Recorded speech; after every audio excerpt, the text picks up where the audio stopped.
السلام علیکم ورحمۃ اللہ وبرکاتہ۔ الحمد للہ وحدہ، الصلاۃ والسلام علی من لا نبی بعد، اما بعد۔ پیغام حدیث کے اندر آپ کو خوش آمدید ہے۔ پیشاب یا پخانہ کرتے ہوئے قضاء حاجت کے دوران اکثر لوگ جو ہے ان باتوں کا، ان آداب کا خیال نہیں رکھتے۔ نبی علیہ الصلوۃ والسلام نے ان آدابوں میں سے ایک ادب یہ بھی بتایا ہے۔ جابر بن عبداللہ رضی اللہ تعالیٰ عنہ کی حدیث سنن ابو داؤد کے اندر موجود ہے، حدیث نمبر 13 ہے اور صحیح حدیث ہے۔ فرماتے ہیں کہ نہا نبی صلی اللہ علیہ وسلم ان نستقبل القبلۃ ببول، کہ پیارے پیغمبر علیہ الصلوۃ والسلام منع فرماتے تھے کہ ہم قبلہ رخ ہو کر بیٹھیں پیشاب یا پخانے کے وقت، قضاء حاجت کے دوران۔ تو یہ بات انتہائی ضروری ہے اور یقیناً اس میں بہت سے راز مضمر ہیں، پوشیدہ ہیں۔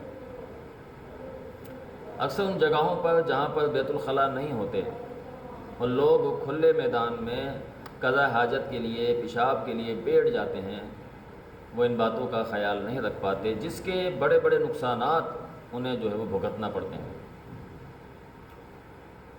کچھ ایسی چیزیں، غیبی چیزیں ہوتی ہیں وہاں پر جو نقصان کا باعث بن جاتی ہیں، لہٰذا ان باتوں کو جو ہے وہ بالکل ملحوظ خاطر رکھنا چاہیے اور کوشش یہ کی جائے کہ قضاء حاجت کے دوران ان کی طرف منہ نہ کیا جائے۔ ان کا بھی ایک ادب ہے، ایک مقام ہے، دائیں بائیں ہو کر اس میں بیٹھا جائے۔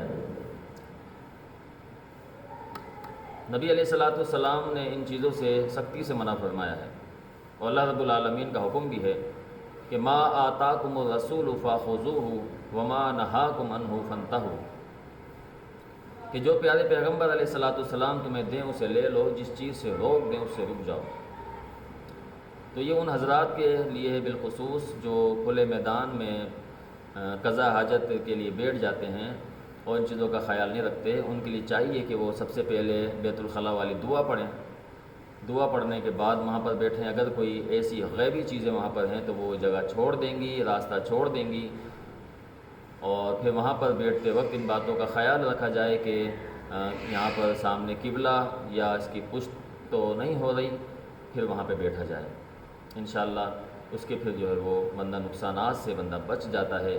یہ کچھ آداب ہیں طہارت کے اور بیت الخلاء کے، ان کو جو ہے وہ سامنے رکھنا چاہیے۔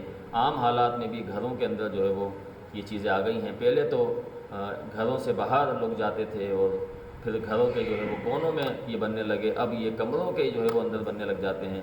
بٹ ڈر اس بات کا ہے کہیں ایسا نہ ہو کہ بیت الخلاء میں ہی جو ہے وہ بندے کے لیے جو ہے وہ بستر بچھایا جائے۔